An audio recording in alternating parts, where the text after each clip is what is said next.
Am I the a-hole for not attending my sister's life events after she made it clear I wasn't a priority to her? I, 28 male, have a younger sister, Sara, 24 female. She has always been a little self-centered, and my parents did spoil her quite a bit, at least in my opinion. If there was an event or something going on that wasn't directly related to her, she didn't want to do it. She would either complain the entire time or make a scene about not wanting to be there. Eventually, my parents just gave in and stopped fighting her over it because it was easier. When I got married 5 years ago, Sara ended up not coming to the wedding because she decided the last minute that she was too stressed from her freshman year at college and needed time with her friends to unwind and decompress. My wedding was in July, and she had been home from college for almost 2 months at that point. She didn't even tell me she wasn't coming herself. I had to hear that from my parents. She didn't come to a baby shower for my firstborn a year later either because it would have been too far to travel for just a weekend. It was a 90-minute drive from her college, and we had told her that she could spend the night at our place. I saw on her Instagram the next week that she was out clubbing with friends all weekend. I called her and told her how disappointed I was that she continually refused to come to major life events that are important to me. And she actually told me, "It's not that big of a deal. You'll probably have more kids, right?" It was at that point that I pretty much decided that I wasn't going to put any effort into maintaining a relationship with Sara. And since then, I have done barely the bare minimum. Sure, I see her at Christmas, maybe Thanksgiving, but I don't really talk to her. Then about 6 months ago, Sara got knocked up by a one-night stand. She's keeping the baby even though the father has made it clear he wants nothing to do with her or his child. That's her choice, and I'm not going to judge her for it. But when she sent me and my wife an invite to her baby shower, I actually laughed. My wife thinks we should go because Sara is going to have it very hard as a single mother. I don't doubt that one bit. I will never be able to relate to what Sara's life will be like, but that's not my problem. I told my wife I wouldn't stop her from going, but I wouldn't be attending. As it turns out, the shower conflicts with a work event for my wife, so she can't go either. So I declined the invitation. Sara called me a couple days later asking why we declined the invite. So I told her that my wife has a work event and I'm going to be watching our kids. She said I could bring the kids, but I told her I wouldn't be doing that. She asked why, and I asked if she really wanted to know. When she said she did, I told her that she made it a point to avoid every major life event I had. So how could she expect me to want to go to hers? She called me a a-hole and hung up. My parents said I was too harsh and that Sara needs our support more than ever, but I feel like that bridge has already been burnt. Now for the top comments. Not a a-hole. Surprised you didn't just go with, "It's not that big of a deal. You'll probably have more kids, right?" Besides, it's not like your wife can't send her a gift separately if she's feeling generous. Definitely a missed opportunity there. Man, that really would have pissed her off. I would actually just let your parents know that you were just doing what they taught you was the acceptable treatment of a sibling. I would not put it past Sara to just want a gift from me or help when she has the baby. It does not sound like she is even sorry for her actions. Not a a-hole. It astounds me the number of people who burn bridges, then are surprised when the people on the other side won't go out of their way to cross the river. I wonder how interesting being a mother is going to be for her when she stops being the center of attention the moment the baby is outside of her. No one will care she exists, other than as the adult who holds the keys to access to the baby. Enjoy that. Exactly. You burn a bridge? You're going to have to build a new one before you can expect people to cross and come to you. Sara sounds like she did absolutely nothing to repair the relationship she trashed. So restoring the relationship is her responsibility. You definitely don't do that by suddenly, out of the blue, inviting people to an event where they're expected to give you a gift. Because then you have the added crappiness of coming across as inviting them only for the gift. OP is not an a-hole. Lol, not an a-hole. Actions have consequences. You reap what you sow, etc. It's life lesson time for sis. I mean, she missed your wedding?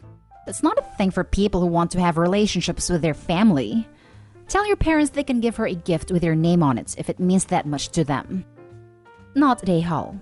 Your parents taking her side over this shows why Sara turned out the way she did. Sounds like she's been catered to a lot and enabled. She hasn't been a true sister to you, and you have tried to express your disappointment with her while she has made excuses for her not being present in your life. I say keep it to main holidays, but otherwise don't go out of your way. I can see if she apologized for being wrong so many times, but she doesn't seem genuine. Next story is titled, Am I the a-hole for blocking my brother-in-law and his wife so they didn't have to see our baby pictures? My 32 male, wife 33 female, and I have 3 kids, 5 female, 2 male, and my wife just gave birth to a little boy. My wife loves sharing things on social media, but has never really posted pictures of our kids up until now because she's recently made it so that her page can only be viewed by her close family, which includes her brother, 38 male, and his wife, 30s female. Both of them don't like children and have decided to not have any. Okay, it's their life. Good for them. A few days ago, my wife started posting about 2 pictures of our son a day with cute little captions. Yesterday, I received a text from my brother-in-law asking if I could tell my wife to stop posting pictures of the baby. I asked why, and he told me that he and his wife didn't want to see kids on his social media feed and asked that I respected his decision. I told him that I wasn't going to be his messenger and to talk to my wife himself. But he replied that he didn't want to upset her and to please just talk to her because the baby pictures were driving him insane. I told him that I thought that was rather dramatic, and that's when he said that he was already forced to deal with our kids during family reunions, which haven't happened since like 2019, and that he shouldn't expect to have to deal with them in his off time. I didn't reply to that message and instead talked to my wife about it. She's a bit quicker to anger than I am, and she sent a message that essentially said that if he couldn't deal with 2 pictures a day, then he didn't need to see anything going on in our lives. We talked about it a little more and came to an agreement to block both of them from that social media. My brother-in-law has now contacted me through Messenger, absolutely upset that he and his wife have been blocked, saying that we jumped the gun and we're just being petty about the situation. Were we? My wife is kind of firm on the fact that what we did was the right thing, but I'm a little hesitant to agree. Not a a-hole. Your brother-in-law doesn't get to dictate what your wife posts on her social media. He could have fixed this in a far less hurtful way by simply filtering content in his own feed. Your wife just gave him what he asked for. Since he's now blocked, he doesn't have to see baby pictures in his feed, and your wife can continue to post the content she wants. Problem solved. Yep, brother-in-law can unfollow his sister if he's that upset about it. Opie's wife needs to be the one to set boundaries with her family, and brother-in-law tried to force Opie to be the middleman. At this point, it's best to keep their heads down and let it blow over. Not a-hole. Not a-hole. Facebook does allow you to unfollow someone's posts without blocking/unfriending them. If they didn't want to see the baby, they could have done this instead of being jerks about it to the parents. So true. However, I suspect being a-holes to the parents might have been the point here. Brother-in-law sounds like a controlling jerk. Not the a-hole. Your brother-in-law is the a-hole. Your social media is for you to share what you want, and nobody can control that except for you. If he does not want to see baby pictures, then he could simply unfollow the account. Blocking was the right thing to do. Your kids are an important part of your life, and if he wants to be in your life, then that is something he has to deal with. Not the a-hole. Your brother-in-law could have muted your wife's page so that he doesn't see her posts while not being an a-hole about seeing photos of his nephew and making a big deal about it. He didn't have to say anything, and now he gets nothing and is mad about it? You guys are not an a-hole. Your brother-in-law, on the other hand. Now for the next story. Am I the a-hole for suggesting that my son-in-law and daughter hire a nanny? My daughter, 27 female, and son-in-law, 30 male, currently have 2 kids, 4 and 6. They both have very intensive careers and mentioned that they were struggling with work-life balance. They were hoping for my wife and I to pick up the kids from school, help drive them to after-school activities, and basically look over them from 2:30 to 5:30 p.m. time. To give some context, I used to do this for my 3 kids because I had a more flexible schedule, academia, between my wife and I. However, I also used to work every night from 10 p.m. to 3 a.m. to make up for that time. My wife and I are not retired. I love my grandkids, but I still have many responsibilities. I'm also far too old to consider returning to my schedule from before my kids went to college. I suggested that they hire a nanny because, as I reflect, that's what I would do if I were to go back in time. This upset my daughter, which I realized I was a little tactless in that regard. However, I also feel like she is old enough to understand that my schedule when they were growing up was really terrible and not something I would want her to replicate. My son-in-law then got really self-righteous about us not prioritizing the grandkids and had the audacity to even mention the word retirement.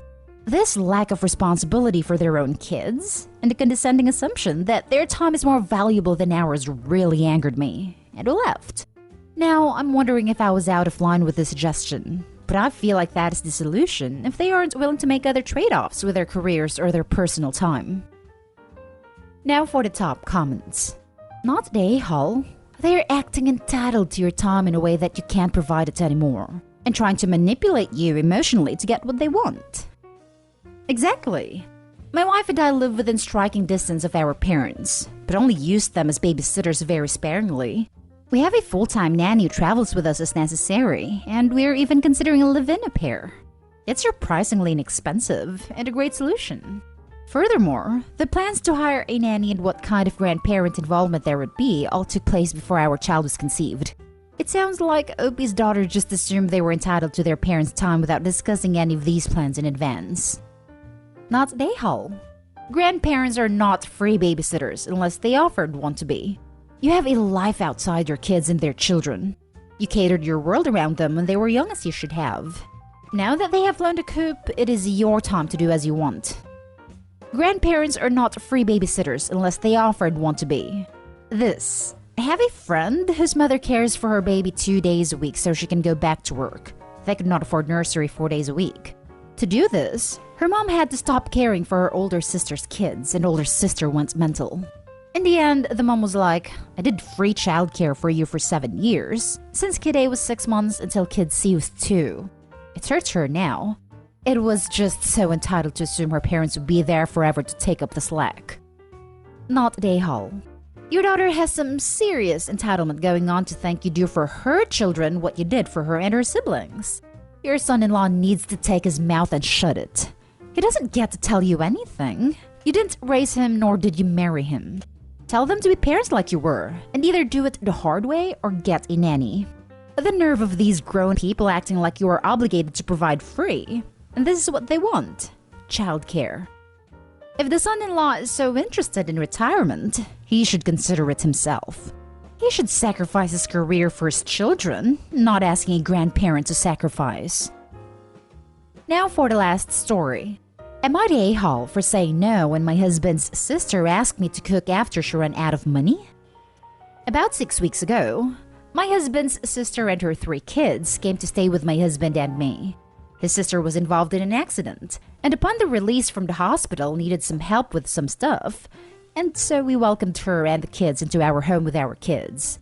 She was in a wheelchair for the first few weeks until her left arm was okay again, but her leg and foot have been taking some time. Even during that time, it was frustrating. I would consult with her on meals to prepare, but I have 2 kids with allergies, so that needs to be taken into account, and I wasn't going to start cooking multiple meals. We would agree on something after a lot of back and forth, and then she and the kids would complain that it wasn't what they wanted. And then after the first few days, she started ordering takeout after I had already started cooking / had cooked the food, instead of just saying she didn't want what I was making, and so then we had food going to waste. My husband confronted her on it, and she said she wouldn't do it again and apologized. Then last week, it all came to a head. I had decided to cook her youngest favorite meal for their birthday, which she knew about and had said thank you for. And then sprung takeout on us and said that she hadn't wanted her kid to have a sucky dinner for their birthday. Cue me saying that was enough, and she would worry about feeding her kids while I would worry about mine. Done. No big issue. I refused to be disrespected like that. Then yesterday, she ran out of money, and she asked if I would cook for them all again, and I told her no. I told her she disrespected me enough and wasted enough of my time and our money, and she could figure something out since I would hate for her to eat turd. She raged at me, told me I was taking our issues out on the kids, and how she's meant to be resting more than she was, so how dare I put her health at risk over petty fighting. We're family, blah blah. I told her she should have thought all of this before deciding she could keep ordering stuff behind my back, and then insulting my cooking. And she never had this issue before they moved in. She ended up calling her parents, and they transferred money to her. But apparently, they think I should have been a more gracious host too. And my husband's sister is basically saying I acted like an a-hole. I am still so shocked at the nerve, but questioning if she's right. Am I the a-hole? A grown woman going to her parents to complain. She's the a-hole. She's disrespectful and insulted your cooking more than once. Not the a-hole. She wants to run to mommy to complain. Cool. She can go stay there. Am I the only one who has parents who would tell me this situation is my own fault if I went running to them after this? I can tell you from experience that some parents enable one and not the other. Husband and I meal plan / prep. We have done this for ages. We spent an entire Saturday prepping and freezing a month's worth of meals that we freeze. Really good, high-quality meats, spices, sides for about $165. I could make us a month's worth of really good dinners and leftovers. We have it down to a science. A couple of years ago, my mother, who totally enables my older sister, called me and said my sister and her family had no food. They were starving. Her and her husband were both working full-time. Could we help them? I gave my sister almost a month's worth of fully prepared meals. All she had to do was thaw and throw in a crock pot or in the oven. 2 weeks later, my mother called me and said, "Your sister has thrown out most of the food you gave them. They don't like cooking, and you misunderstood me. They wanted money to go out to eat, not food given to them. Can you just give them like $400 to $600 so they can go out to eat? They like Red Lobster, not meals they have to make themselves." My mother and sister had no idea why I was so angry and wouldn't further give her $400 to $600 so they could eat out every night. I told my mother that was our entire month's worth of food. Did she throw it all away? They thought I was being ridiculous because I was so upset.